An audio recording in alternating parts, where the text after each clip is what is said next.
50% of all marriages that end in divorce. All right.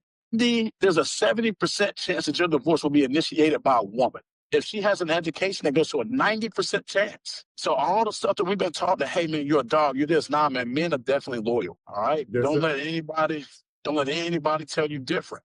But these women are getting men that they don't deserve. And we're hanging in there because we started something that we should have never started, like in my case. Yes, sir. You trying to finish it, right? So we gotta shake and bake that. Now that I married her, I feel like I had a commitment to God and to try to fix this, along with I've emotionally invested. That's the biggest thing, along with monetarily, like all the monetary stuff that's been invested in this thing. That, hey, you know, you want to sit together, man. You want your grandchildren. You want to sit back with your wife when you get your grandchildren. If they got money problems or the grandchild's going to college, you want to be able to take them out as pawpaw and go buy them a laptop. Make you feel good about yourself, man. All the stuff that you've accomplished, man. Being able to show them what real love is. Right. What's up, y'all? Thank you for tuning in to another episode of Men Suffer in Silence. We coming to you with part 2, speaking to my man John. My man was hitting on all cylinders. He was talking some good stuff, so we definitely wanted to make this a part 2 to tune in, man. So, appreciate you tuning in again. I'm your man, Rich Blackman. Lucky let him know. Roscoe Squeeze Off. Let's jump right into it. My man John, welcome back. Appreciate you, brother. Yeah, man. I think the last time we were talking, man, we left off on she's still here. Let's start. We got a couple of questions for you. Let's start with some questions for you here. Yeah. So, are you still a couple? Are you guys together? Do you still do things together, or are you just separate entities in one house? Both, man. That's where the confusion comes in, man. Oh. So it's like, keep in mind that everything's emotionally charged. So as a female, I think she understands the failure in a lot of ways. And for the children, which this is a big thing, man, so I actually left the house for a little bit. I didn't kind of get into that for about 3 months. Well, she was supposed to get her finance together while I paid all the bills, and then she was supposed to leave. Never really happened. All right. So as I start moving closer to Divorce Alley, you start to realize there's a lot of things. So when you leave a house during a divorce, you kind of forfeit the house. Right. So, or at least where I'm at, you do. So with that being said, I made my way back in without anything. And then I actually, due to an event that happened with the way that I think women can talk to you like you less than a man at times, it actually kind of fueled the whole event of, like, my God, the disrespect. I'm going to pull up. So I pull up to the house, and, man, we actually get into it. I'm like, hey, man, hey, when are you leaving? I want to let you know tomorrow. Nah. You done had 3 months. Let me know tonight. Well, I'm going to need 3 months. You already been here 3 months. It ain't going to happen. So, we're really getting into it. Things are kind of getting at it, man. And I'm one of them dudes that I can be petty. I'll be the first one to admit it. So what does this girl do? She locks me out of the damn room. Huh? Wow. And I'm like, we ain't gonna do this. So, I told you I turn rentals for a living. I don't do that no more. I probably got $100,000 in tools in my garage. I got enough shit to take a doorknob off. So, I removed the doorknob and opened the door. And I realized, man, how women move. And it doesn't matter how intelligent you are as a male. It's like females always think they can outwit you and outsmart you. Mm-hmm. So she then goes behind another door and kind of sits back there. And, I'm noticing that the way this girl's moving, she's not moving without a cell phone. So, what I do is I go and I grab her Apple Watch. So I put it on my wrist. And for any of y'all that are Apple fans, the moment she unlocks her phone, it's going to unlock the watch.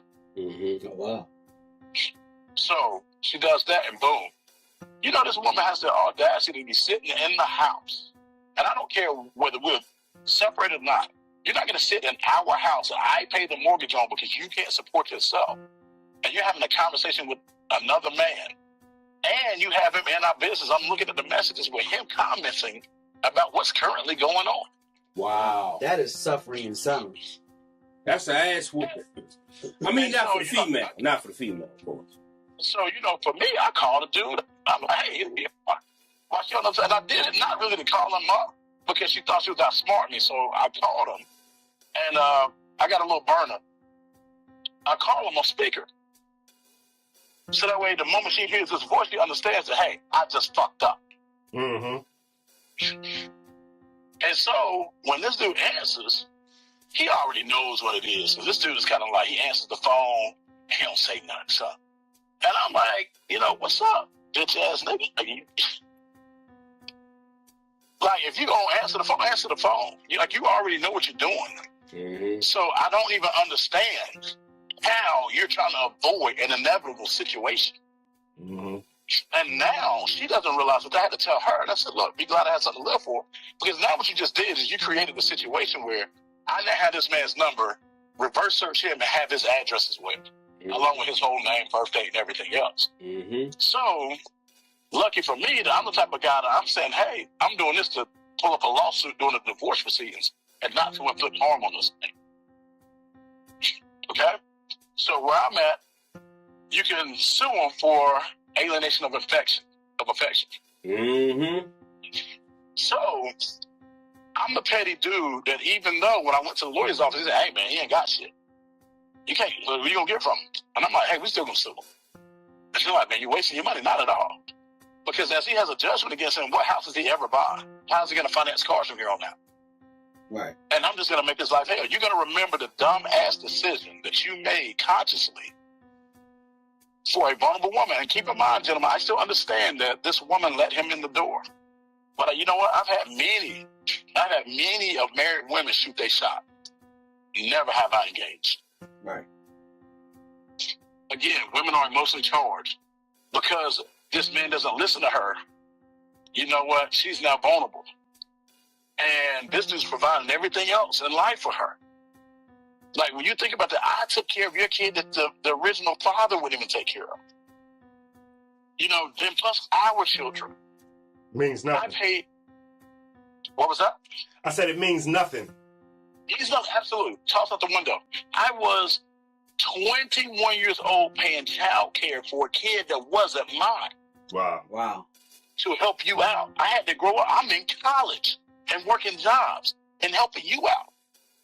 And the one thing that I realized, man, that when dealing with all of this stuff, and I'll get back to the question, I kind of went on a tangent, is that when women do dirt, they cannot own it. There's an accountability missing. And even if they do say it's wrong, they can't feel it.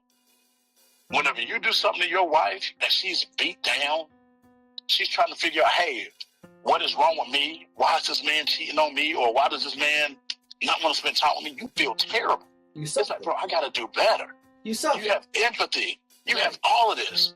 Women are not the same. They justify their action with zero accountability. And they shift blame. Yep, I agree. And so it puts you in a worse situation because the only time I've ever seen a woman come to grips with it is when she loses it all. Mm-hmm. And if she loses it all, she has a backup plan. And she won't be until that backup plan goes south. It's like, yo, I should have moved differently. But everybody's lost now. How do you forgive a woman that caused a divorce and I'm still in my children's? I get every other Christmas, every other Thanksgiving. I can't forgive you for that. That's not what I signed up for. Right. And so, getting back to the original question. So being in the house, she doesn't make money because she can't work. She actually got injured. So she's out of work now. So yes, we do dinner together. We break bread together. It's funny. She wants to go out to eat this morning, eat breakfast together. This morning? Not me, her, and the kids. This morning, my brother. So you have all of this in combination with the fact that she's going to keep the whole divorce / whatever on the back of her tongue. Yesterday was our wedding anniversary, actually. Wow. Did y'all do something together? We didn't really do anything together, more so because of cash being a little strapped. Just to be honest, man, with you going through all of this stuff and her being out of work, zero income, kid in college. So were we at the house together? Absolutely. Did we necessarily plan? We didn't really celebrate before like that, so it's nothing really different this time, except for me as a man. I've changed my ways. So I think part of my failures as a man was I was always getting to the bag. So my wife always could take vacations. She could do this, she could do that. but it all came off of my labor. And here's the thing. A lot of women don't understand you can't have my time and money. Mm-hmm. You can't have both. So the more that you spend and the higher lifestyle you live, if you want all the new iPhones, you want the Apple Watches, you want to send kids to private universities, you want to do things like that, that requires money, which rides on me. Mm-hmm. So with that being said, you know, I'm not sure.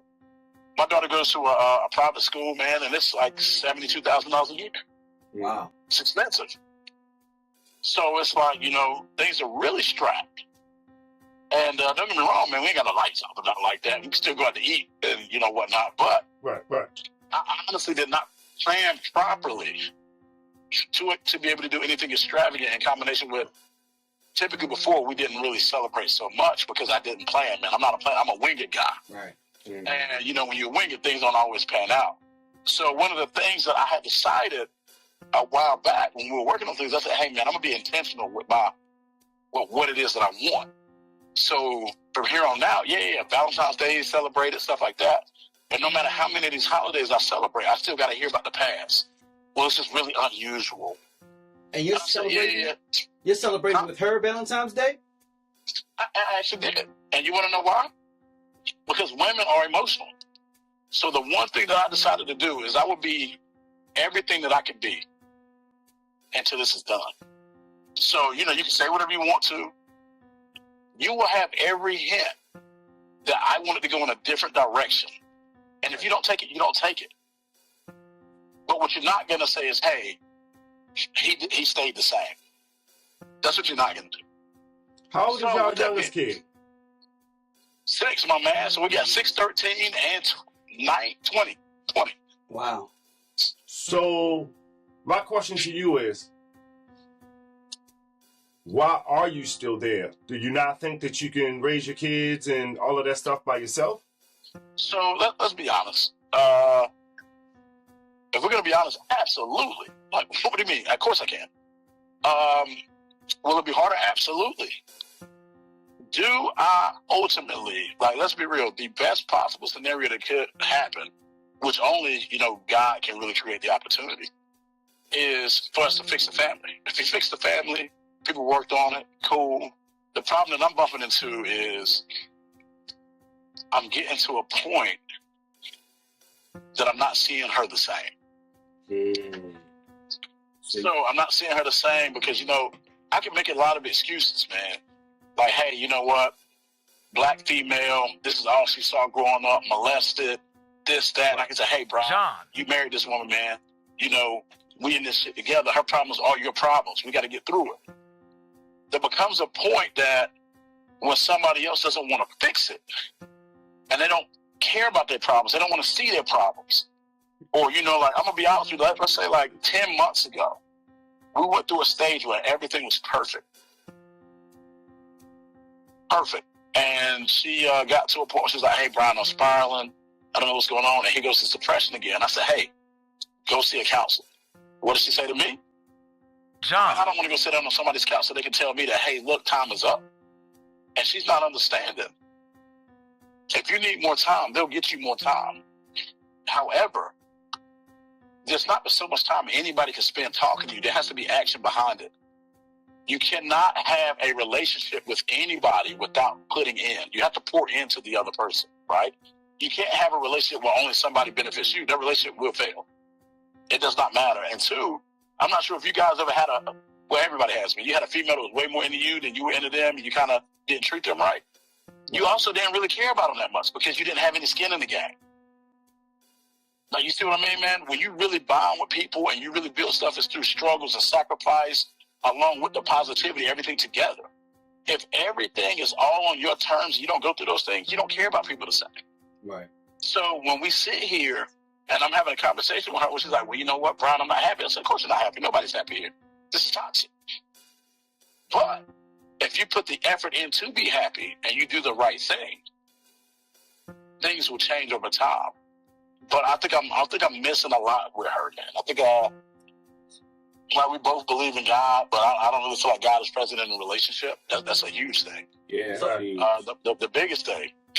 And So John, Speaking, I'm kind of getting the thing like this is not. I thought at first maybe it was just for the kids. So this is just because you also want the whole family to try to stay. You're willing to suffer in silence a bit to see can you get this family back on track. Right. isn't that our job, so to speak? It is. So here's the deal. So my kids and everybody, man, everybody's phenomenal, bro. We spend family time. We do stuff. We have game nights, invite the kids' friends over, something like that, and then we do something, have food. Like everybody enjoys it. Everybody loves it, man. My daughter had a birthday in August, and we did a birthday party, and people came over to my house that kind of knew a little bit about the situation, and they were confused. They were confused at how we moved as a family. Like, dang, y'all sure y'all get the divorce? Y'all sure y'all want to get a divorce? Like, hey, that ain't bad. And it's like she can't see it. She can't see that, hey, we're not a bad couple. And part of that is if you don't let go of the bullshit that you bring, if you want to keep talking to other men, you're never going to see it. So you There is hoping? no way. I'm not. So yes and no. I'm not bent. Here's the thing: we're stuck regardless. I can't just put her out on the street. I guess I could. So it's like if you're gonna be here, I try to remember that, man. Everything happens for a reason. So my thing is, if you're gonna be here, I'm gonna put effort in. And the moment that you decide to leave, we're done with it. Let's go ahead. Let's finish up the proceedings for the divorce or whatever it is, and let's move on. So she kind of holds the cards right now. As long as she's willing to stay, you might be able to make No. Keep in mind, there is a time clock, and the reason she's staying is not because you're not going to stay here and talk to another man. That's kind of happening right now because I can't put you out because you can't work and you don't have a place to go. So, but at the end of the day, if by the time her arm is healed, she's making money, and she's still doing, hey man, we got to make. I'm not going to sit stagnant. Right. We're where we are for other reasons, and so I'm thinking that the way that I process it, hey, look, things happen for a reason. Why is it that she's still in this house? Is it simply because I'm dumb? I hope not. But I would like to think that, man, God controls a bigger picture here. So, man, I do, I pray every day. And I pray, not only do I pray for my peace, man, but I also pray for understanding. I pray for her to understand. I pray for my children. Man, I get to a point where I daggone near pray for my enemies, as if, like the Bible said. And, I'm trying to open up my eyes, and try to make the best decision possible, man. I can't sit over and say that I have a plan for this. So does she kind of hold the cards? Yeah, to a degree. But there's no way that I'm going to sit here while you're working and you're getting money. I'm paying all the bills. You're stacking whatever money. Talking to them, no, it's time to go. And the same thing I told him.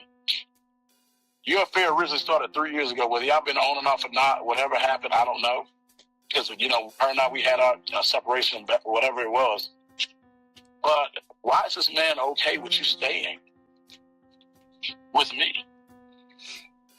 Because he don't have to do any. He doesn't have to have any responsibility. He doesn't have to be accountable for the situation. Booty So call. I 100% understand that. But if you could have read the messages, it wasn't just a booty call. It's a relationship. Like when I tell you, man, reading the messages, some of the things that I saw whenever I actually caught it, man, and don't get me wrong, man, people run game. But at the same time, it was way too deep, man. We're talking about some of the conversations that I saw. Why would a man give a damn about what my mortgage is? It went way beyond where it should have went to, man. When I looked at these messages, she's sending pictures of our children to this man. Wow. That's an uppercut. When I went through the messages, this dude is speaking to my children low key, like, hey man, tell little you what's up. Like, no, nigga, what are you doing? Wow. This is not a side nigga's role. When we're talking about, I guess she FaceTimed a lot, so he saw my house, a nice house. Dang, that's a really nice house. But I can't believe this. The man said it would be nice to live in your house. What kind of fucking grown man wants to live in another man's house? Quick question, John. Have you and your lady tried a couples counseling? Hey, you want to hear the irony in this, brother? Yes, we did. And we found out at the same time I found out about the affair. That's how you found out about the affair? No. She was not honest. So what actually happened is, man, to throw more salt in the wound, My daughter told me she was cheating. And I said, hey, What? on top of it, my daughter that is biologically hers told me that her mother was cheating. She saw some messages in her mother's phone to a cousin. And she goes, hey, Dad. And I say, man, I'm not looking through your mama's phone, man. Whatever it is, we'll fix it. And she kind of, my daughter's like a little, she's like a little boy, man. She video gaming, cussing people out all day. Ain't got nothing but male friends. And I saw a teardrop from my eye. It's very unusual for my daughter to cry. And I'm just like, she was like, Dad, maybe not this time. And I'm like, shit. So I kind of see what's going on, but I don't take it any further, man. I just kind of start to play careful. Now, this is going to sound crazy. So now that I know, I'm doing shit to figure out things. Like, I'm pretending to be asleep in the bed. Detective work. And watching the way she moves. And I start to notice that some nights she turns off to the side and gets the text. So I'm sitting here, I'm watching, and it took me forever to figure it out because when I saw the phone, the text thread was purple and black. And I'm like, man, what the fuck is purple and black? We got iPhones, so, blue and white, blue and black, stuff like that. If it's Android, it'd be green and white, so I can't really figure it out. And then one day I'm chilling, and I'm on Facebook, and Facebook in night mode is purple and black.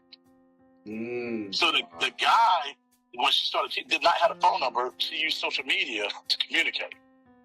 Wow. And she had turned off her notifications on her phone, so that way they would all hear her Apple Watch, so it would never pop up. So the guy called over Facebook, stuff like that. So I'm chilling, and I had no reason to investigate this before, man. Like, I'm one of them dudes that even though she did dirt, I'm not going to hang it over your head. I'm one of them people that's like, hey, the darkness will come to light, and when it do, expect me to act accordingly. Right. But I'm not going to hang it over your head. So as we go on, bro, I go and I look, and you can't tell me this isn't God-given. I look at my iPad, and she signed in to Facebook before on my iPad. So I go right in, and I see every message. Wow. I see everything from her sending nude pics to him, this guy sending dick pics to her, them talking about the mortgage, them talking about, like, you name it, my brother. Wow. These cats were literally they were sending messages in French and translating. Neither one of them was fluent in French. Now that is some undercover. Wow, you just taught me something new.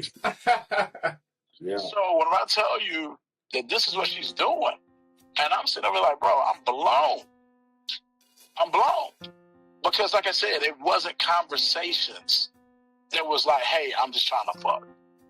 When I tell you, it was well beyond that. There was tons of effort put in on both parties. I'm watching them plot to try to get me to go out of town so they can spend more time together. Oh, I'm like, y'all, kidding?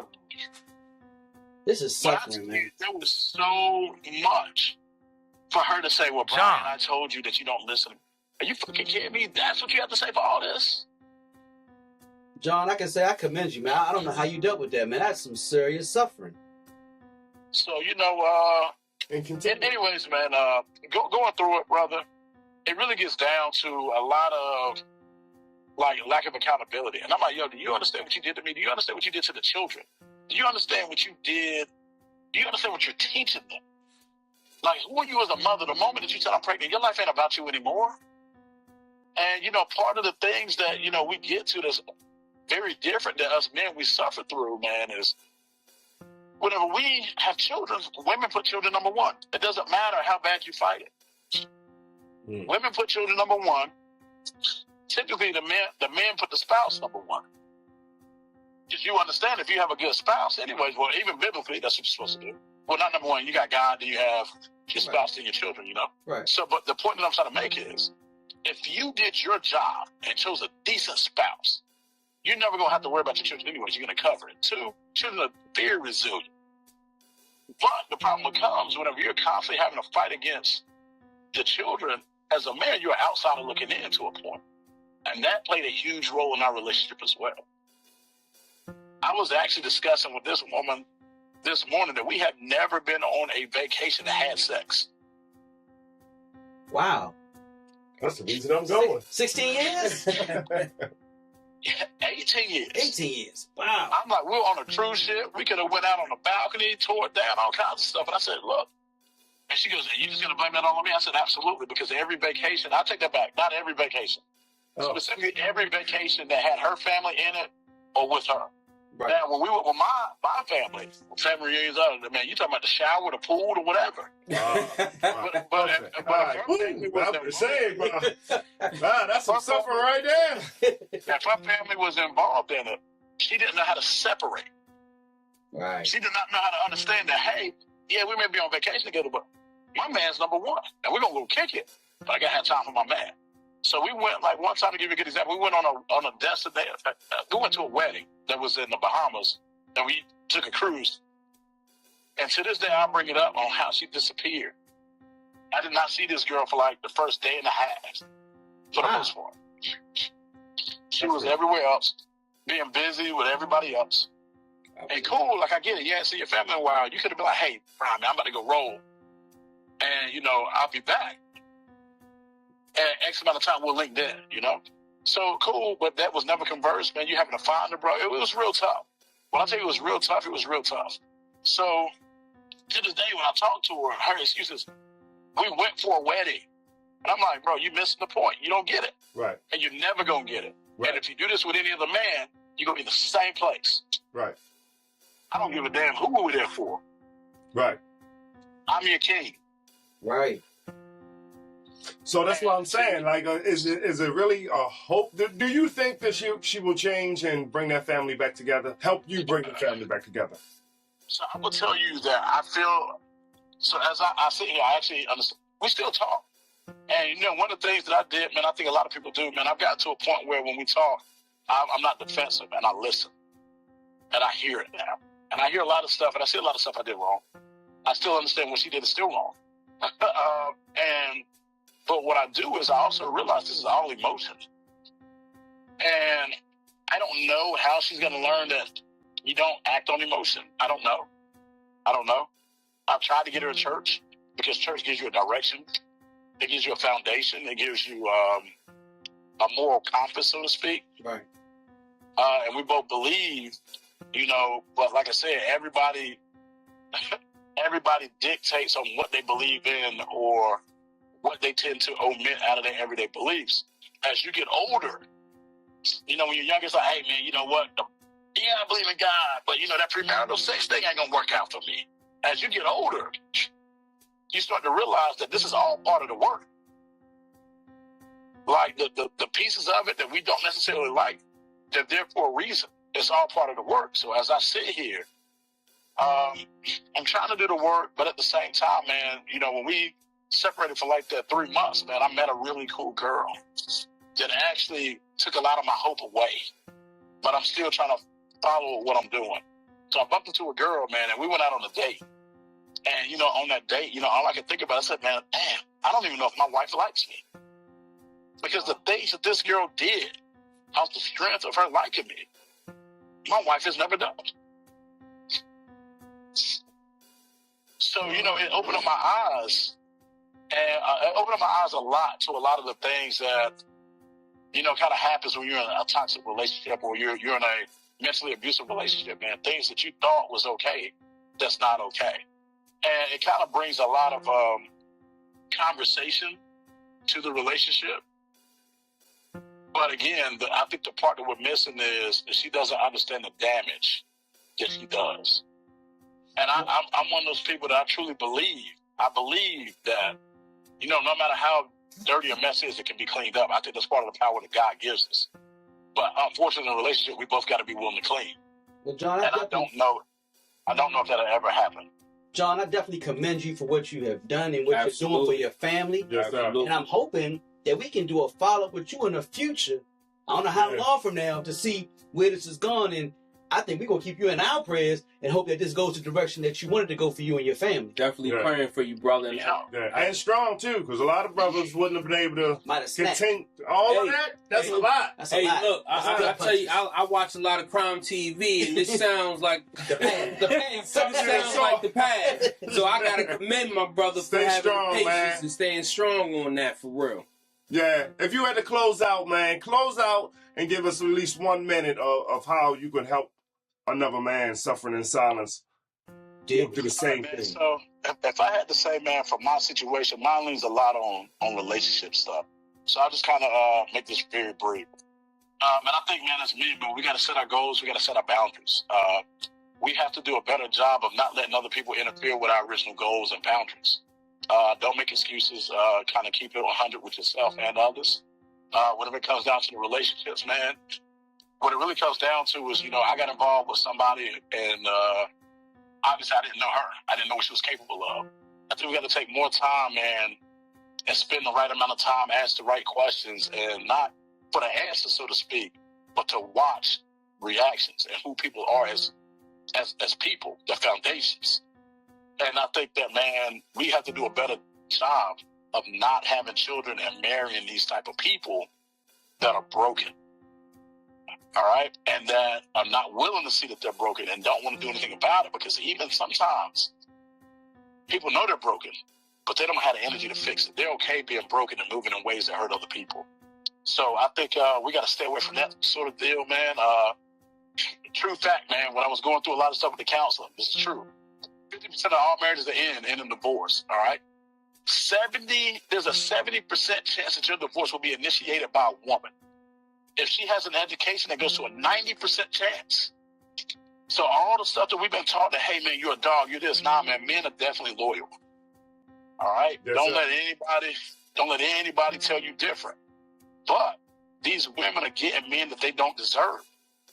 Right. And we're hanging in there because we started something that we should have never started, like in my case. Yes, sir. You're trying to finish it, right? So we gotta shake and bake that. Now that I have married her, I feel like I had a commitment to God and to her to try to fix this, along with I've emotionally invested. That's the biggest thing, along with monetarily, like all the monetary stuff that's been invested in this thing. That, hey, you want to see this together, man. You want your grandchildren. You want to sit back with your wife when you get your grandchildren. If they got money problems or the grandchild's going to college, you want to be able to take them out as pawpaw and go buy them a laptop. Make you feel good about yourself, man. All the stuff that you've accomplished, man. Being able to show them what real love is. Right. And so, to get to that place is a big deal. And it ain't easy. And the one thing that keeps me kind of going and sitting here is not really me. I work in public. And to be able to talk to a lot of old heads, man, if you talk to old heads, the stuff that they went through to make what they have today possible was insane. Right. It's very rare that I ever hear a story where it was, hey, man, it was easy peasy the whole time. Right. So I would like to put the blame on Walt Disney, damn him, for giving everybody these fairy tales. Right. Because Right. they're not out there. They're not out there. Hey. So, that's really the advice that I got, man. We got to keep our head up. And I would like for brothers to kind of stick together a little more, man, because we do a piss poor job of that. No, Facts. I agree, absolutely. Well, I just wanted to say we really appreciate you, John, man. Thank you for sharing, coming in. man. Yeah, absolutely, man. Your story is wild, but I tell you what, man. I could tell just by talking to you, man. You got a lot of faith, man, and you're a good brother, man. So just keep doing what you're doing. What you doing, man. Great Stay family. strong. Great family, man. Mhm. Great father, man. Hey, once again, I got to clap again for you. Yeah. Get a couple of weeks. You did a double. Appreciate you, John. Being strong. Thank you, man. All right, gentlemen, man, I appreciate y'all, man. And we will follow up with you in the future. All right, brother, we'll be here. All right. Thank you. Peace. Wow. That's What you think, guys? Like that was deep. I'm floored, but I love his strength because most men are not that faith strong. Now I say faith strong because you got to be backed by faith to be that strong. That's strong. Yeah. That brother, you could tell. It's crazy because with me being in a situation where I was married and I got divorced, and it was one of those things where you try to find reasons to stay. Right? You try to find reasons to stay. And sometimes you trick yourself, you fool yourself in trying to find false reasons to stay. Right. And, I just feel like when you're going through it, when you're in it and you're going through it, you don't realize how detrimental it could be. You know what I'm saying? And how much suffering. And how much suffering is involved, man. But, the good thing about what I'm hearing from this brother is he has faith, right? And he's willing to try to keep his family together. It's not just a thing of I'm staying for the kids or I'm staying because I don't want to lose the house or I'm staying. He really wants to try to make it work so he can keep his family, and that's admirable. And I would only hope that, it works out for him in whatever way this goes down. Well, let me just tell you one thing I love about this podcast that we're doing, this podcast show we're doing, is we gave John a place to release, not be judged, and to share. Right. And it seems like John may have needed that. Right. Because I'm pretty sure that's not a story you just tell everybody you know. Right. And this ain't something that he was talking about 3-4 months ago. Right. Yeah. This is on right now. Right. It's been going on and still going on. Yeah. Right now. Suffering in silence. Yeah. Suffering in silence. Oh, that brother definitely suffering. Suffering in silence. And he got a chance to release that today. So Yeah, and that's what we all about here. That's what we all about. Don't want to make it seem like a sad show, but I don't know. John kind of got me sad. But you know what? That's terrible. I'm rooting for John, though. Right. I'm literally rooting for John. I'm rooting for John and his children. I'm not saying I'm rooting for his wife as much. I'm hoping she sees the light. I don't think she will. I'm not sure she will either. But I'm rooting for John because John seems like a good stand-up dude. And we need black brothers that stand, any brother that stands up strong, puts the kids first, put God first. Putting the lady first sometimes can be a little rough in a situation like this, but the fact that he's doing it means he has that faith. Yeah, that's good stuff. I think it falls into folks not having the same motive. The same reason I'm with you is not why you with me. Right. In the same moral compass. Right. You know what I mean? It takes some morality to kind of like...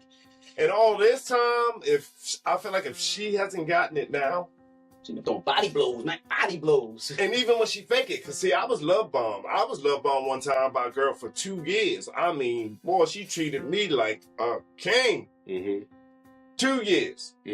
By the 3rd year, the true person came out. True person came out. I'm not going to lie, it sounded like she had skills, man, because that's a long time to play pretend.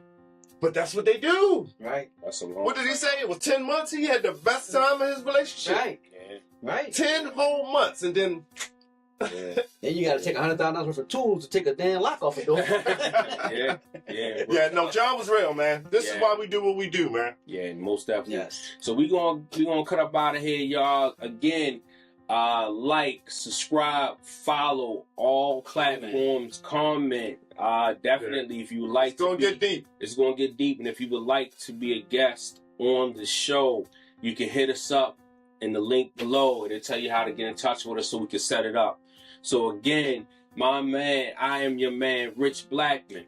Lucky, let him know. Roscoe Squeeze Off. And we are Men Suffer in Silence. Peace. So you have a right to remain silent because when a man opens his mouth to put sound on his emotions, it's usually perceived as violence. Anything a man says can and will be used against him for future disputes, arguments, humiliation, and manipulation. Put a bat signal in the air and let him know he can't win. You have a right to an attorney, but there's nobody out there willing to defend, willing to lose a case or lose face that will help comprehend the struggles of a man. A man is silent because he's silenced and can afford to be ignored. So he continues to provide for himself when asked, "How you doing, brother?" It's a disguised, "I'm good." You know me. The world calls it toxic masculinity. If everything I say will be held against me on a scroll of social media deficiencies, then I choose to remain quiet or suffer in silence. So in order to keep his status, even though his appreciation is depleting right before his face, but he's a man, born and destined to overcome, so he moves forward at a steady pace. In every decision, in the presence of God, heaven and earth bears record. He's silent because he's listening for the Most High's voice. He's quiet because he doesn't have time to complain. It's a choice. He understands his right to speak, yet he remains suffering silently. How else can he want and leave a legacy of righteousness? How else will his family remember his name?